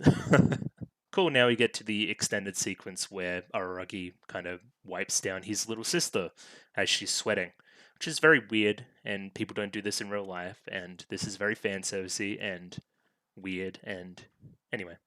The more important stuff is in the dialogue in this scene anyway, I think. Karen's hair kind of has a personality of its own, kind of like Araragi. I like that kind of link between the two siblings. She's also got the old hair thing as well. Now that I think about it, Tsukihi does as well. So maybe that's kind of genetic. This is kind of where Karen gets to explain her side of the story a little bit more. I already knew what you told me before, that being strong is more important than being right. But you can't get strong all of a sudden, and you do need to try in the meantime, right? How can I sit by and watch these things happen? Even if I'm not strong, I need to do something about it, right? That is something I wholeheartedly agree with. I really do. So I'm going to be interested to see the interpretation that the show has. So Karen is still very forthright in her worldview even after all of this. She even uses a really relevant example, kind of. This really works to gain the audience's trust, right? Because we've seen this firsthand. We've seen what happened to Sengoku. That was technically Kaiki's fault, or can be implied to be. Right? This horrible situation that was happening to her was just so he can get some mere monetary gain. Of course, that's not right. Kind of helps us to see her worldview a little bit more as well. They throw in the classic line here, I didn't think anyone like that existed outside of comics. Well, in a light novel he existed when Nishio Sin wrote this, which is, kind of like, oh, fourth wall breaking. Like, this actually is a comic, essentially, right? It is a piece of fiction. We are watching a piece of fiction right now. But again, it's very smart and writerly. It's like challenging this very idea, right? If you find a comic book villain that is so forthright and sure of himself and his ideas, no shame at all in what he's doing, what do you do? If he sees what he's doing right now is completely correct, and he's really good at telling people about it, so much so that you lose your own passion and fire in that process. It's very interesting. She's still very forthright. She's still very, I'll keep going. If I lose, I lose. I'll lose the battle but win the war. I'll keep going. I'll outlast him. But as long as you stay like that, people around you will suffer. This is why you'll never grow up. Is Araragi speaking to himself here? Maybe. Because I'm thinking of Nadeko Snake again, right? He was so forthright in his worldview that he almost put Kambaru and Sengoku under increased strain, right? Because they care about him. They didn't want to see bad things happen to him. I don't know, there's something here for sure. Then Karen says the line, I don't want you to get sick. You shouldn't be near me for that long, right? Shouldn't be doting over me like that. And he's like, hang on, this gives him an idea. Well, can it be passed to me? This kind of fire bee syndrome or whatever we're calling it. And then this stuff here is fantastic. Like the color changes because it's, very deep in the night. It's kind of like the moonlit, and it's changing the color of his hair and the color of his clothes. And then we hear this disembodied voice from Shinobu. We also get an image, probably from like a air vent above the kind of ceiling here, looking down. So Shinobu is both not seen right now, but he can hear her voice, so she's close, and she's also standing above what we will call it the stage, right? Because she is part of the supernatural world. Of course, she's above the scene, somewhere where somebody like Karen can't see. It's very clever, and just the framing of it's spectacular as well. The reds and the blues just looks really, really good. So the implication from Shinobu here, and I didn't realize this until, of course, we finished the episode, is that, well, there's kind of an urban legend around taking the disease and how that would work, right? But I don't know if I could recommend it. Certainly, I wouldn't recommend it because, of course, Shinobu wants to dominate Araragi's thoughts and all that kind of thing, right? She wants to be the one that he focuses on. She doesn't want to be left behind. Again, that's one of her chief kind of character arcs in Bakemonogatari. She wants to still remain in Araragi's kind of sphere of influence, his field of view. Of course, she wouldn't want Araragi to kiss his little sister, which is what he needs to do to steal the disease. And that's kind of the reveal that we get at the end. One thing I'll also note here is the shadow increasing there. Like he's going to do something sinister, which he kind of is. And we kind of end on this really deranged frame, right? I'm going to kiss you now. Like, okay. Okay, Araragi, calm down, bro. But no, there's more going on than what it seems. It isn't just a big brother kissing his little sister. Anyway, no, I'm sure I've demonstrated that there's more going on than this. Either way, that's where we end the episode because we jump straight into the ED after that. So yeah, upon reflection, that episode's really good. Once I actually kind of broke it down and really tried to understand what they were talking about, it kind of blossomed and revealed itself. It was really quite fun. And yeah, I'm wondering where we'll go from here.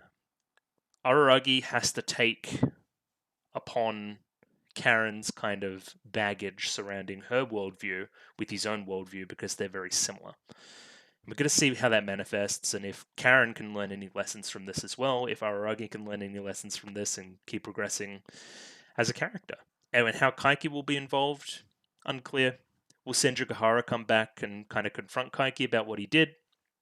Unclear. But yeah, these are all things that we need to think about going forward. Will Shinobu continue to be involved? Again, unclear. But yeah, looking forward to finishing up this arc next week. Just gonna do some short stuff before I leave here. If you like the video, consider liking the video. If you like the video and want to see more, consider subscribing to the channel. Comment below anything you thought about the episode, anything I can do to improve my presentation, comment below. And doing follow for follow on Twitter, so follow me on Twitter if you'd like me to follow you back. Rightio, thank you very much for watching, and I'll catch you guys next week. Rightio, catch you later.